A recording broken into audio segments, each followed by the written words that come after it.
Matthew chapter 3:17 from Wikipedia, the free encyclopedia.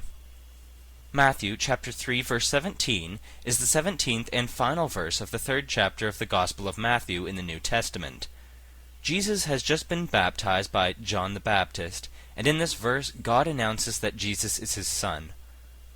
In the King James Version of the Bible, the text reads, "And lo, a voice from heaven, saying, This is my beloved Son, in whom I am well pleased."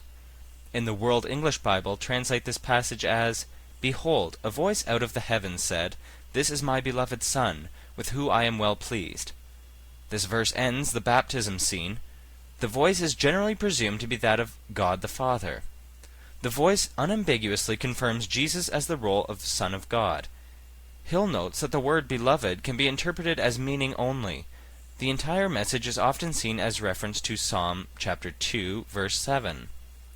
Jesus' divine status was earlier implied at Matthew chapter 1, verse 18, but it does not become known to those in and around him until much later in the narrative. There is thus a debate over whether the voice in the verse was a public pronouncement. In Luke, the baptism occurs in front of a large crowd, but he and Mark both make the announcement seem private by having the message read, "You are my son." Matthew's "This is my son" makes it seem as though all present were addressed. In Matthew, no crowds are mentioned.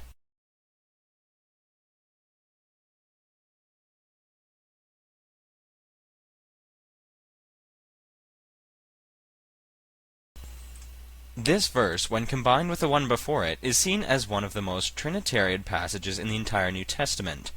Matthew chapter 3:16 already has the Holy Ghost present in the form of a dove. This verse has a clearly distinct entity, taken to be God the Father, who makes the explicit reference to Jesus as his son.